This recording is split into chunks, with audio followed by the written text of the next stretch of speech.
السلام علیکم، بسم اللہ الرحمن الرحیم۔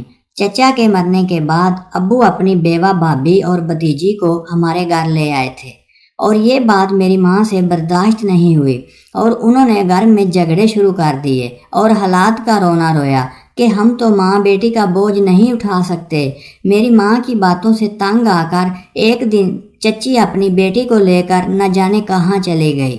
خدا کا کرنا ایسا ہوا کہ میری اکلوتی خالہ کے شوہر کا انتقال ہو گیا اور سسرال والوں نے انہیں گھر سے نکال دیا۔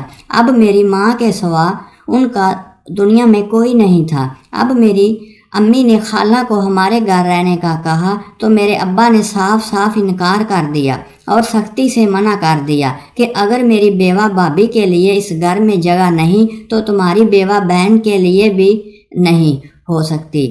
پتہ نہیں ابا کا یہ فیصلہ درست ہے یا غلط، مگر مجھے چچی اور خالہ دونوں پر ہی بہت ترس آتا ہے۔